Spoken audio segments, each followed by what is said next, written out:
GS study গাইডে তোমাদের প্রত্যেকেই স্বাগত। ঘড়িতে এখন সন্ধ্যে 7টা, আর ঠিক প্রতিদিনের মতো আমরা আবারও হাজির হয়ে গেছি অঙ্কের ক্লাস নিয়ে। আজকের অঙ্কের ক্লাসটি রয়েছে মোস্ট ইম্পর্টেন্ট ক্লাস, কারণ প্রত্যেকটি অঙ্ক রয়েছে শতকরা থেকে। চলো দেখে নেব 1 নম্বর অঙ্কটি কী রয়েছে। 25টি লজেন্সের মধ্যে 5টি লজেন্স নিলাম, মোট লজেন্সের কত শতাংশ নিলাম। দেখো 25টি লজেন্সের মধ্যে নিয়েছে 5টি লজেন্স, তাহলে মোট লজেন্সের শতকরা কত নিয়েছে। শতকরা মানেই 100 দিয়ে গুণ হয়ে যাবে, ঠিক আছে। শতকরা মানেই কিন্তু 100 দিয়ে গুণ হবে। কাটাকাটি করে নাও, 5 5 25, 5 20 100, তাহলে 20% বা 20% কিন্তু আমরা নিলাম, তাই না। 25-এর মধ্যে 5টি লজেন্স নিয়ে নিলে 20% লজেন্স আমাদের নেওয়া হলো। নেক্সট 2 নম্বরে যে প্রশ্নটি রয়েছে, শতকরায় প্রকাশ করো 9-এর 10। 9-এর 10কে শতকরায় প্রকাশ করতে বলেছে। আমি কি বললাম, শতকরা মানে 100 দিয়ে গুণ করে দাও, তাহলে গুণ করলে পরে 0 0 কেটে গেল, তার মানে 9 10-এ 90%। কোথায় রয়েছে? অপশন সি এ রয়েছে। নম্বর অঙ্কটি দেখো, খুবই গুরুত্বপূর্ণ একটি অঙ্ক রয়েছে। 55 মিটার লম্বা বাসের মধ্যে 11 মিটার রয়েছে জলের নিচে রয়েছে 55 মিটার লম্বা বাস, তার মধ্যে বলেছে 11 মিটার রয়েছে জলের নিচে, এবং বাসটির কত অংশ জলের উপরে রয়েছে। দেখো জলের নিচে যদি 11 মিটার থাকে, তাহলে জলের উপরে রয়েছে 55 বিয়োগ 11, তার মানে 44 মিটার জলের উপরে রয়েছে, গুণিত কত 100, আর 44/55। মোট বাস যেটা সেটা নিচে চলে আসলো 55। 11 দিয়ে কেটে দিলে 4 11 44, 5 11 55, 5 দিয়ে 100 কাটলে 5 20 100, তার মানে 4 দুগুণে 80% রয়েছে জলের উপরে। 80% জলের উপরে রয়েছে, তাহলে 20% জলের নিচে রয়েছে, তাই না। দেখো আমাদের কিন্তু অঙ্কের স্পেশাল ক্লাস প্রত্যেক দিন সন্ধ্যা 7টার সময় তোমরা পেয়ে যাচ্ছ, এবং তার সঙ্গে ইংরেজি ও জিকের ক্লাসও কিন্তু পেয়ে যাচ্ছ। তোমাদের আইসিডিএসের জন্য একদম জিরো থেকে হিরো হওয়ার একমাত্র উপায় আমাদের প্রত্যেকটি ক্লাসকে ভালো করে ফলো করা। সেই জন্য বলছি প্রত্যেকটি ক্লাসকে ভালো করে মনোযোগ সহকারে দেখো, এবং তোমার বন্ধুদের সঙ্গে কিন্তু শেয়ার করে দাও। চলো দেখে নেবো নেক্সট 4 নম্বর প্রশ্নটি কী রয়েছে। আজ আমাদের ক্লাসে 7 জন ছাত্রছাত্রী অনুপস্থিত। ক্লাসে মোট ছাত্রছাত্রী 35 জন, 7 জন ছাত্রছাত্রী অনুপস্থিত, তার মানে 35 থেকে যদি 7 বিয়োগ করে দাও তাহলে পড়ে থাকে 28। এই 28 জন ছাত্রছাত্রী উপস্থিত রয়েছে। এবার বলেছে আজ মোট ছাত্রছাত্রীর শতকরা কতজন স্কুলে এসেছে, তাহলে 28/35 গুণিত 100। কাটাকাটি করো, 4 7 28, 5 7 35, 5 দিয়ে কেটে দিলে 5 × 100। 80% কিন্তু স্কুলে উপস্থিত রয়েছে, অপশন সি হয়ে যাবে তাহলে সঠিক উত্তর। 80% স্কুলে উপস্থিত রয়েছে। নেক্সট প্রশ্নটি কী রয়েছে দেখে নেব 5 নম্বরে। অনিলবাবু তার মাসিক আয়, খুবই গুরুত্বপূর্ণ একটি প্রশ্ন রয়েছে। অনিলবাবু তার মাসিক আয়ের 22% বাড়ি ভাড়া দেন। বলেছে 22% তিনি বাড়ি ভাড়া দেন, তার প্রতি মাসে 1870 টাকা বাড়ি ভাড়া লাগে। 22% বাড়ি ভাড়া দেন, 1870 টাকা বাড়ি ভাড়া লাগে। তবে অনিলবাবুর মাসিক আয় কত, তাহলে 100% সমান আমাদেরকে কত বার করতে হবে।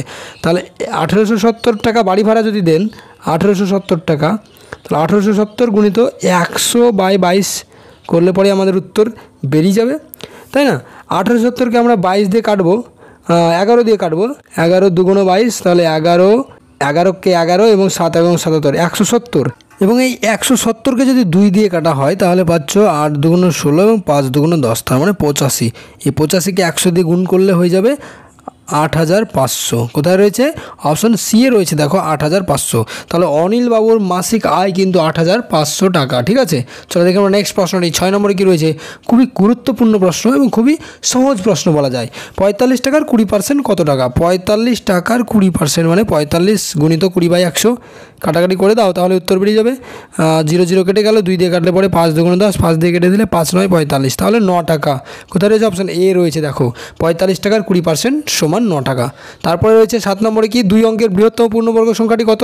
এটিও খুবই গুরুত্বপূর্ণ প্রশ্ন। 2 অঙ্কের বৃহত্তম পূর্ণবর্গ সংখ্যা, দেখো 2 অঙ্কের বৃহত্তম সংখ্যা হচ্ছে কত? 99, তাই না। 2 অঙ্কের বৃহত্তম সংখ্যা 99। এই 99-এর মধ্যে 2 অঙ্কের বৃহত্তম পূর্ণবর্গ সংখ্যা কি রয়েছে? দেখো 9 গুণিত 9 কিন্তু 81 হয়, 9 নাম 81, তাহলে 2 অঙ্কের বৃহত্তম পূর্ণবর্গ সংখ্যা কিন্তু হয়ে যাবে অপশন বি, 81 হয়ে যাবে। চলো দেখুন নেক্সট প্রশ্নটি 8 নম্বরে কী রয়েছে। কৃষ্ণা এবছর জমিতে জৈব সার ব্যবহার করায় ধানের ফলন গত বছরের তুলনায় 25% বেড়েছে। বলেছে 25% ধানের ফলন বেড়েছে। কিন্তু গত বছরে 12 কুইন্টাল ধান ফলেছিল, এবছর কত কুইন্টাল ধান ফলেছে? তাহলে 25% মানে কত? 25/100 গুণিত কার সঙ্গে? 12-র সঙ্গে। 25 দিয়ে ডাইরেক্ট কেটে দাও, 4/25 100, 4 দিয়ে কেটে দাও 3 সমান সমান 3 কুইন্টাল ধান এবছর কিন্তু বাড়তি ফলেছে। কত কুইন্টাল থেকে? 12 কুইন্টালের সঙ্গে 3 যোগ করে দেবো, তাহলে 15 কুইন্টাল ধান কিন্তু এবছর ফলেছে। কোথায় রয়েছে? অপশন সি এ রয়েছে, 15 কুইন্টাল ধান ফলেছে। তারপর রয়েছে 9 নম্বরে, একটি শহরের বর্তমান জনসংখ্যা 26,750 জন। যদি বার্ষিক 6% হারে জনসংখ্যা বাড়ে তবে পরের বছরের জনসংখ্যা কত হবে? দেখো 26,750 জন হচ্ছে জনসংখ্যা।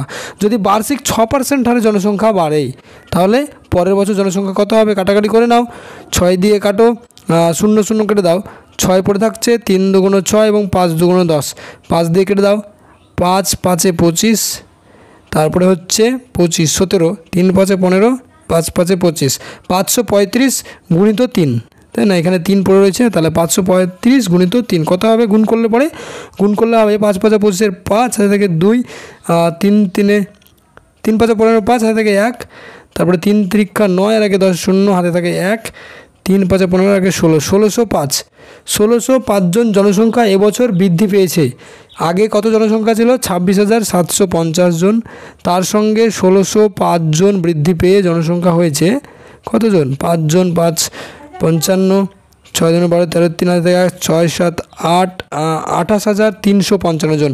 অপশন বি হয়ে যাবে সঠিক উত্তর, 28,355। ঠিক আছে, দেখে নেব 10 নম্বর প্রশ্নটি কী রয়েছে। তার আগে বলে দিই, তোমরা যদি এখনও পর্যন্ত আমাদের চ্যানেলটি সাবস্ক্রাইব করে না থাকো অবশ্যই সাবস্ক্রাইব করে পাশে যে বেল আইকনটি আছে সেটিকে ক্লিক করে দাও এবং একটি লাইক কমেন্ট এবং শেয়ার করে দাও। আমাদের প্রত্যেক দিনের জন্য তোমাদের খুব গুরুত্বপূর্ণ ক্লাস দেওয়া হচ্ছে। সন্ধ্যে 7টার সময় অঙ্কের ক্লাস এবং বিকেল 3টের সময় দেওয়া হচ্ছে ইংরেজি ক্লাস এবং সকাল 11টার সময় দেওয়া হচ্ছে জিকের ক্লাস। প্রত্যেকটি ক্লাসকে খুব ভালো করে ফলো করো। দেখো 10 নম্বর প্রশ্নটা রয়েছে, জেসমিনা খাতুন তার মোট জমির 55% জমিতে পাট চাষ করেছেন। তিনি যদি 11 বিঘা জমিতে পাট চাষ করেন তবে তার মোট জমির পরিমাণ কত? 55% জমিতে পাট চাষ করেছেন, 55%। তিনি যদি 11 বিঘা জমিতে পাট চাষ করেন তার মানে 55% সমান হচ্ছে 11 বিঘা, 100% সমান হচ্ছে 11/11/55 গুণিত 100, কেটে দিলে 5 11 55, 5 দিয়ে কাটলে 5 20 100, তাহলে তার মোট জমির পরিমাণ হচ্ছে 20 বিঘা। অপশন ডি হয়ে যাবে সঠিক উত্তর। আমাদের আজকের প্রত্যেকটি অঙ্কই কিন্তু তোমাদের জন্য খুবই গুরুত্বপূর্ণ ছিল। এরকম গুরুত্বপূর্ণ ক্লাস যদি তোমরা আরও পেতে চাও তাহলে অবশ্যই চ্যানেলটিকে সাবস্ক্রাইব করে রাখো এবং তোমাদের পরীক্ষা কিন্তু খুব অল্প দিনের মধ্যে হবে, সেজন্য খুব ভালোভাবে প্র্যাকটিস করো। ঠিক আছে, একমাত্র প্র্যাকটিসই পারে তোমাদেরকে পরীক্ষায় পাস করাতে। চলো এখনকার মতন ধন্যবাদ, পরবর্তী সময় আবার দেখা হচ্ছে।